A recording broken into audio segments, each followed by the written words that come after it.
రెడ్డి గారు ఆయనకి సీట్ వచ్చింది, సీట్ లో కూర్చున్నారు చక్కగా.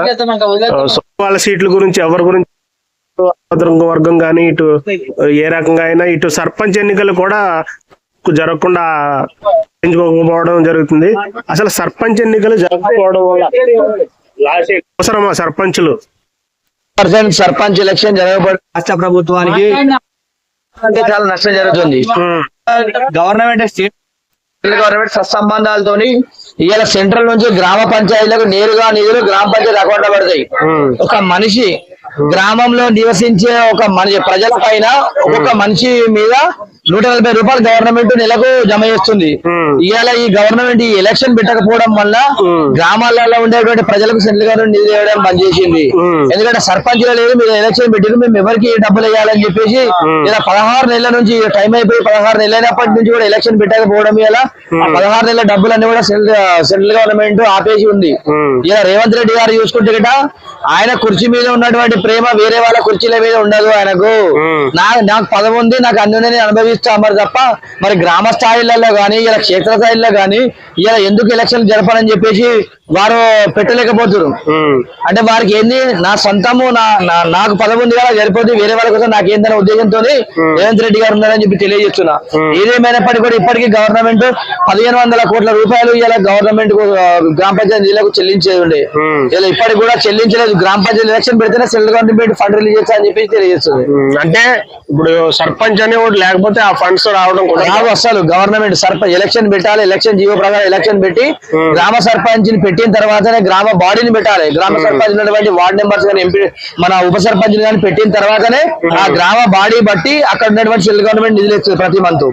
లేదు అంటే గిట్ట సెంట్రల్ గవర్నమెంట్ నిధులు లేదు. అంటే ఏంటంటారు, అంటే ఆలస్యం ఎందుకు అవుతుంది అంటారు ఈ విషయంలో?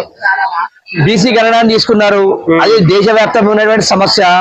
అది కాదు, దేశంలో చేసినటువంటి సమస్య చేస్తే మాత్రం వస్తుంది. ఇలా వారు తీసుకొని ఇప్పుడు రేవంత్ రెడ్డి గారు ఏమంటారు, 42% మేము మా పార్టీ తరఫున ఇస్తామని చెప్పేసి అంటున్నారు. ఏదేమైనప్పటికీ కూడా ఎలక్షన్ నిర్వహిస్తే వరకు సంవత్సరం అయిపోతుండే.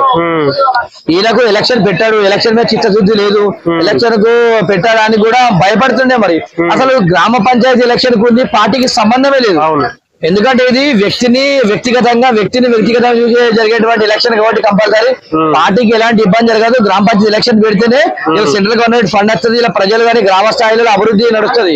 ఇలా గ్రామాల అభివృద్ధి ఆగిపోయింది ఎలక్షన్ పెట్టకపోవడం వల్ల. ఏదేమైనప్పటికీ కూడా కంపల్సరీ గ్రామ పంచాయతీ ఎలక్షన్ పెట్టి నిర్వహించాలి. ఇలా ప్రభుత్వం గవర్నమెంట్ లాస్ అయ్యదు. ఎలక్షన్ పెట్టకపోవడం వల్ల తెలంగాణ ప్రాంతంలో ప్రజానికం అభివృద్ధి ఆగిపోతుంది. ప్రజలకు ఇలా వచ్చేటువంటి సెంట్రల్ గవర్నమెంట్ నిధులు కూడా ఆగిపోతున్నాయి కాబట్టి కంపల్సరీ ఎలక్షన్ తొందరగా పెట్టాలని చెప్పి డిమాండ్ చేస్తున్నా. అంటే ఇప్పుడు గ్రామంలో ఒక వ్యక్తికి ఏదైనా ప్రాబ్లం వస్తే, అటు రేషన్ కార్డు ప్రాబ్లం అయినా ఇంకోటైనా ప్రెసిడెంట్ దగ్గరికి వెళ్ళి అడగడం అనేది కామన్ విషయం. ఇప్పుడు ఆ ప్రెసిడెంట్ ని తీసేయడం వల్ల ప్రభుత్వాన్ని క్వశ్చన్ చేసే ఇది లేకుండా అయిపోయిందని చూడొచ్చు అంటారా? 100% ఇవాళ చూసుకుంటే ఒక మనిషి ఎమ్మెల్యే దగ్గరికి పోవాలంటే గ్రామ స్థాయిలో ఉండే వ్యక్తి పోలేడు.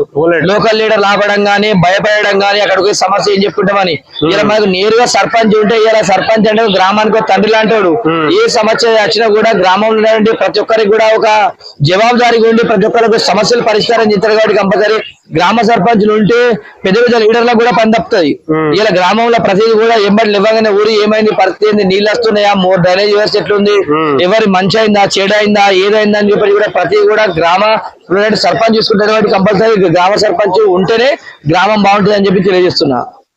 Okay sir, thank you.